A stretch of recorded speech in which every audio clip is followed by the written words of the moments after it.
Good morning, everyone. Welcome to the show. I am Kevin Gregg. If you're watching this now, you're actually watching a pre record.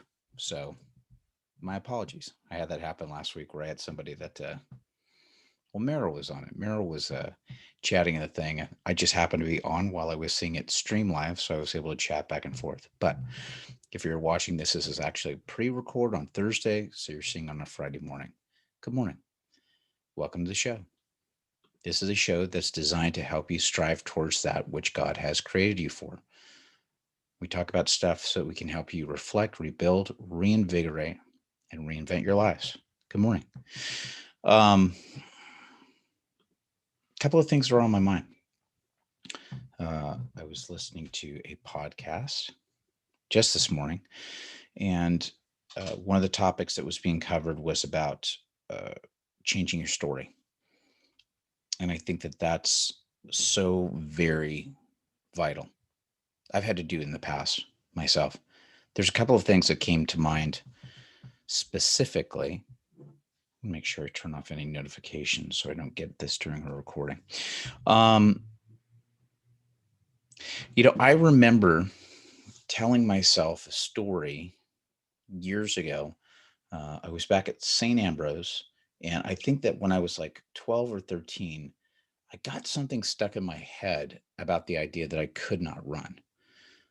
I don't know what that was.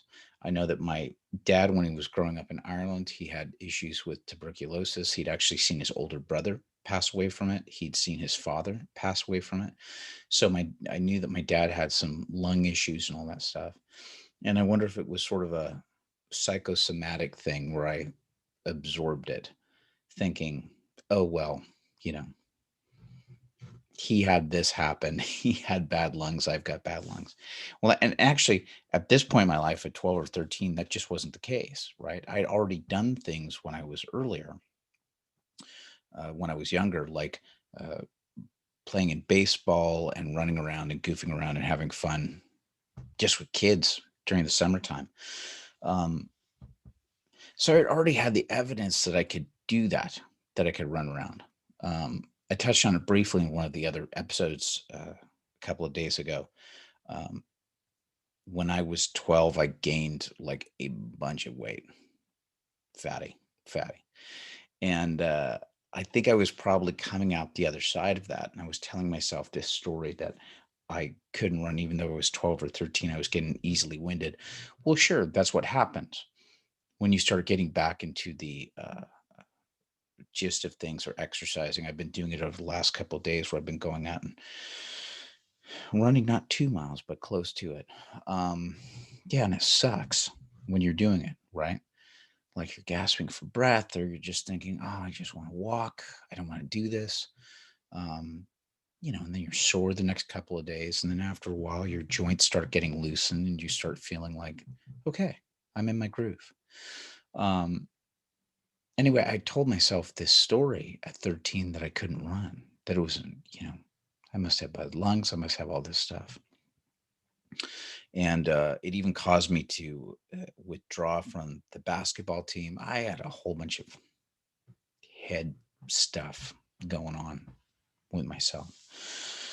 When I got into high school, something snapped in me like spring. I was all boys Catholic high school, Loyola High School here in Los Angeles. An interesting environment to be in.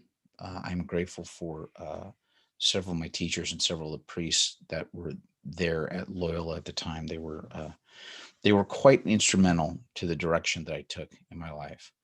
Um, but listen, man, there was also some uh, different types of socioeconomic groups that even existed in that school. It was rough. I might get into that. I might unpack that at some point in a future episode. Um, but something sort of clicked for me as I was going towards the spring of my freshman year. You had to do PE anyway. You had to run the mile and do all that stuff, and you're around a whole bunch of other guys. Now it's like an all boys school, so everybody's like, you see very athletic guys and people that are running and doing stuff. And there's something that happens when you get a whole bunch of boys together, a whole bunch of guys together. It's like this instinctful kind of, okay, hey, we've got to kind of buck up here. Let's just get to it. Um, and then for some reason during the spring of my freshman year, I decided to sign up for track and to just go for it. And boy, I'm sure glad that I did that, because signing up for track and doing running, that was stuff that ended up eventually leading me into cross country and doing all of this long distance running. I mean, cross country races, it's been a while for me. I think they're 3 mile races, right? Um, but yeah, I did cross country, going from a kid who was like 12 or 13 who was convinced I can't run, I've got bad lungs, and then all of a sudden having this mindset shift and just realizing, no, you can build this stuff into you. Why do I bring up all this? I will tell you why. Um, again, we have these shifts, we have these stories that we continue to tell ourselves again and again and again. And it may be because of the environment we may be in. It may be because of, I don't know, the situations that we have just settled in and we've just said, okay, well, this is it. Um, I don't think that that's what we're called to do. I don't think that that's what God calls us to do. Something that I would unpack. I'm not going to unpack it on this episode. Um, this idea of, well, that's it. You've missed your window. It's all over. It's all finished. Nonsense. As long as you're drawing breath, as long as I am drawing breath, every moment that I'm on this planet, it means that there's one more thing that God is calling me to do. I'm not completed with what it is I'm supposed to be doing. It's a continual thing. And let's get past the idea of just like, oh, well, I'm just going to get to um, retirement. That's what I'm aiming for. I'm aiming towards this thing of like, let me get to my retirement, my cushy stuff, and I can sit down, I can drink my iced tea and play tennis all day and just watch entertainment programs, and it's great, right? That is a nonsensical idea. It truly is a nonsensical idea. And I don't know where this concept came from. If you happen to know where the concept of the type of retirement that has been portrayed, particularly in the 20th century, particularly in the mid to late 20th century, you know, please give me some insight, because I would love to unpack this, because I think that this is like a relatively new concept. Yes, there are things that happen when we get to a certain age where it's like you go, okay, I can't physically do this stuff anymore. But this concept of the idea that you get to a certain point and then you just go, well, that's it. I'm no longer of service to the community. I'll just ride out my golden years and then just fade off, right off into the sunset. What is that concept? What is that? I really like the take that Rick Warren has on this, which is, guess what? You know what your retirement is? Your retirement is that you've planned things, God willing, financially, where you're now, the amount of money that you've saved or investments or things that you're doing, you finally get to a tipping point where you don't have to be showing up at a regular job in order to provide for um, the necessities that you have. Now you have a certain amount of income that's coming in. So now instead of having to worry about like, okay, what's the daily thing that I have to do in order to make my money? Now I can completely shift over, and now I can be working full time doing service, service or other things of building, or those things that head towards the kingdom, right? Uh, is there the possibility of you getting to a point where you get to relax, refresh, do all that stuff? Absolutely. You should actually be figuring out how to do that on a regular basis. That's something that I'm trying to unpack now. Michael Hyatt has this idea of like these little mini retirement things. I think Tim Ferriss talks about it too. But these ideas of finding these moments where you go, okay, how do I get to a point right now in my life where I'm working continuously 3 months out of the year, and then I'm taking like a respite month off. 3 months, respite month off. 3 months, respite month off, right? I love that concept, right? I would do that until the day I die, regardless. The point is that that we are in continual growth and learning. And the idea of like, well, I've missed my window. It's over. I've had to fight this concept so much, not only for myself, but I've also had to fight it for my son Duncan. For example, we got to a certain point where there were certain things with his autism where we said, well, there's a window that's closing. I don't know how much more we can do. I remember finally getting to a point when I was sitting down in one of these meetings at the school. I was being told this when he was like 9, and just going, well, the window for any speech or communication is really closing. And listen, there may be some biological and physiological truth to that. Okay. But just the idea of just going, okay, well, that's it. No, nonsense. And that was sort of the thing that started me on a path of just like going, okay, how do I get additional help for him or funding or anything else to try and get extra people in here to help us. And that for me was a big, you know, light bulb going off where it was like, oh yeah, we're he's a lifelong learner. Duncan's going to be a lifelong learner. I'm going to be a lifelong learner. You are a lifelong learner. Should always, what is the next thing? What's the next thing that I can learn that I can strive for? Now, one of those things that popped up in my head as you're doing this is you are definitely going to have times, and I have moments where you may not get the there's going to be people that are going to look at you and going, what are you doing? Like, what are you doing? What are you up to? I've had it happen a number of times. Um, and sometimes you are support, sometimes you get that support that's around you, which is like, this is awesome. I'm getting people that are giving me positive feedback. And then honestly, you get times where people just kind of go, what are you doing? What are you doing? Um, how do you keep yourself focused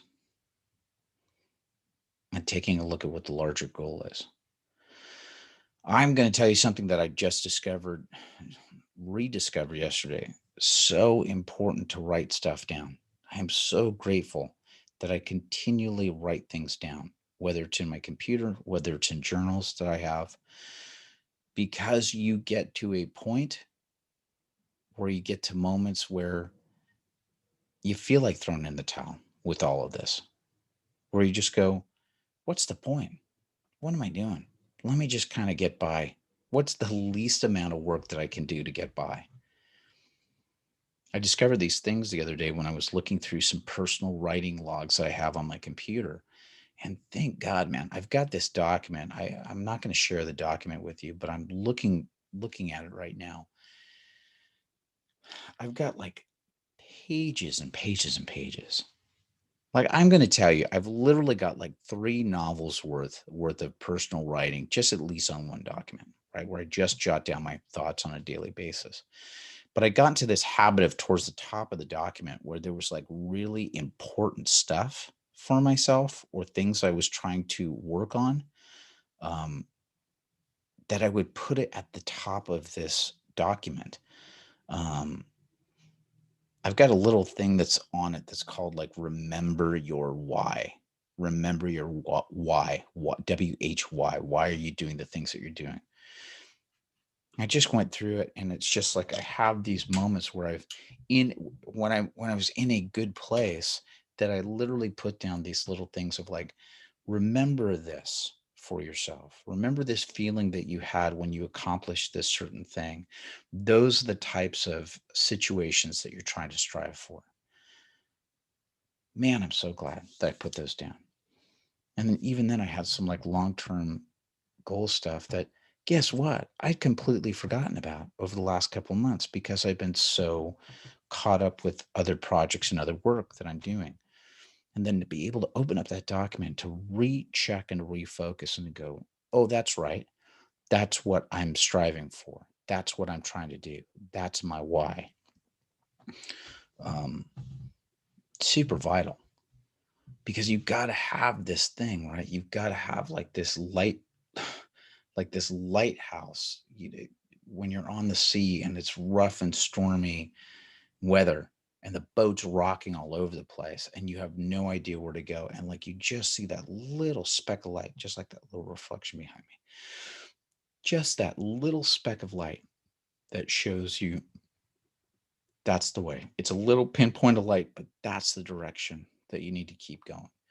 um, Man, I'm glad that I rediscovered that document.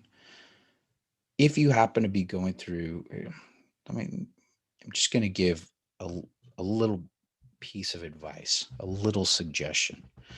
Um,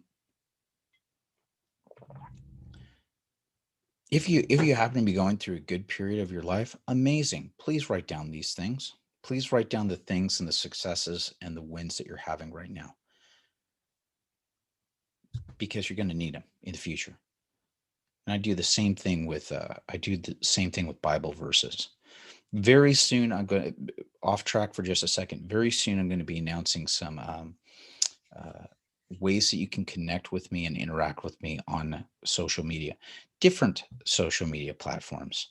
That's a bigger announcement, but there's some stuff that I'm just doing where I'm just shifting so that I can go to a couple of different platforms and just have like honest, open conversations with other people. When I announce that, one of those things is also going to be I'm with Bible.com, which is version has got a great app. I'm going to just announce this right now. If you have iPhone, Android phone, Google phone, I don't care what you have, do yourself a favor, download the Bible app so that you get the Bible app. It's from version. I don't have the graphic right here with me, but um, when you put that on, man, that thing has got things like bookmarking. You can make notes. I use that version app, that Bible app, so that I can remember certain verses, certain scripture, so that when I'm going through a difficult period, all I have to do is look up this little bookmark of when I'm feeling a certain way, if I'm feeling low, and I can go in and pull up those Bible verses and that scripture to look at, or Bible study plans that deal with topics I'm doing with.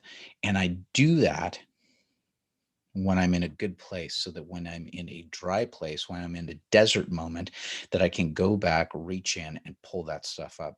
Because when I'm in my bad moments, when I'm in my desert moments, I'm not in a right frame of mind.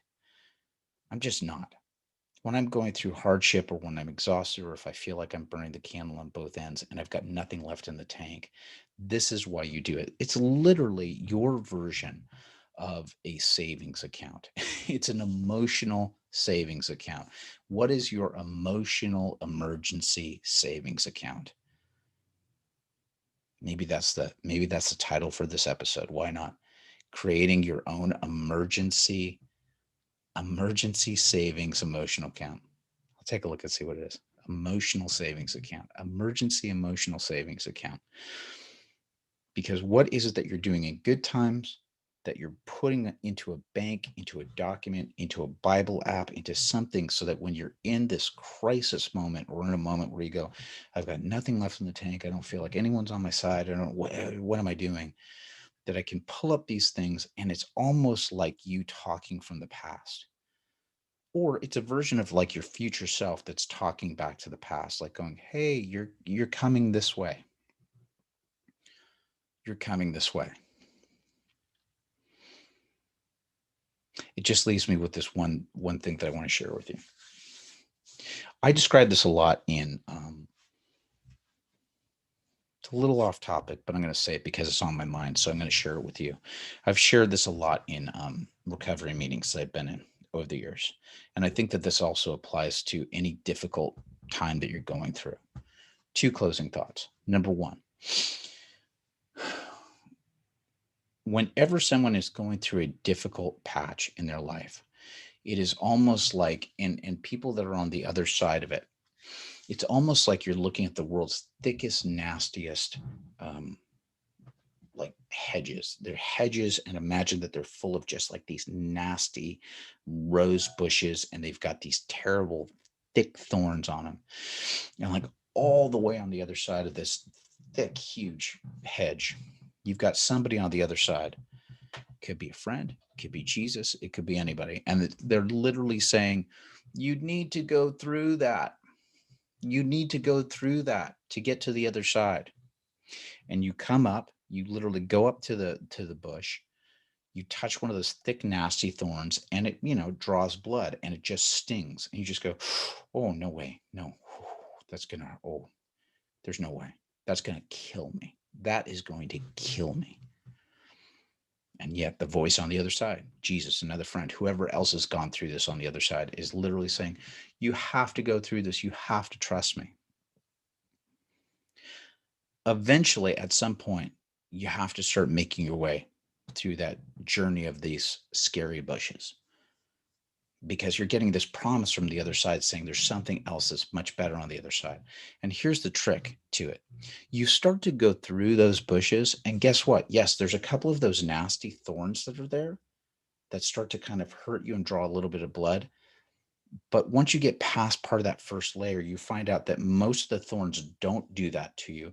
And once you get past that first layer, there are no more thorns underneath it. There's a bunch of like thick, nasty, thick branches that you've got to break through, and it's dusty and you've got to struggle and get through. And it takes a lot of work, but it's not killing you.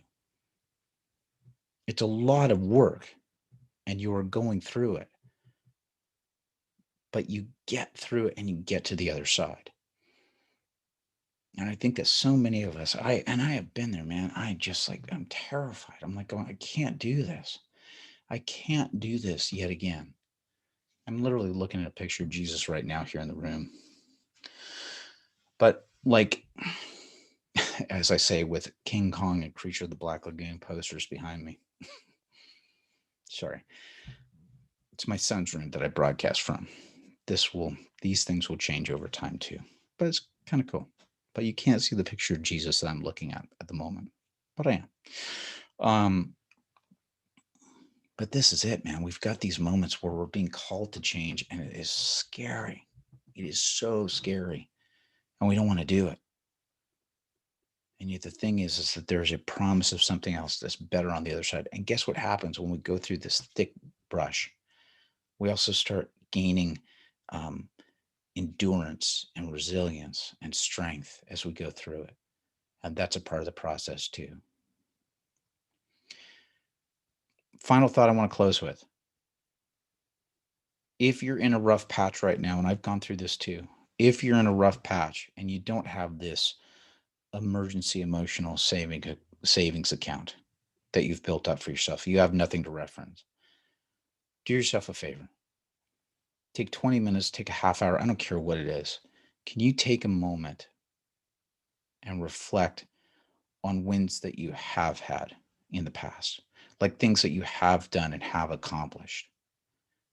And I guarantee you, if you take that time to sit down and to write these things, that you will eventually get there. I've been in this situation.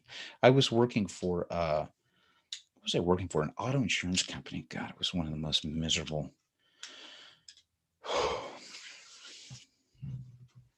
I was working for an auto insurance company before I started working for Disney. First couple of weeks of it was great. It was all just training, education. Hey, here's the history of what insurance is about. Oh, that's interesting. Here's how we deal with stuff. Wonderful. And then when I got into the actual work with the insurance company, it was a disaster. I was like in the claims department. I'm getting phone calls from people that have just had like the worst, situations of their lives. They're complaining. They're trying to get their cars fixed. We're rejecting claims because they don't have the correct coverage on their stuff. It was miserable. I worked at this place for like 9 weeks. It was just the worst. And I remember at one point I was trying to figure out what I was going to do next. And I just didn't know. I was just in this funk. And I remember taking the time during one of the lunch breaks, and I sat down, and on a piece of paper, I started writing out all of the things that I had done over the last several years for myself with performance, performing jobs as an actor, because that was the thing that I was striving for, to become a working actor. And you know what? When I sat down and started writing that stuff out, I looked back and I had like 4 or 5 years of incredible accomplishments that were under my belt. And the thing that kicked in for me was to go, hold on a second.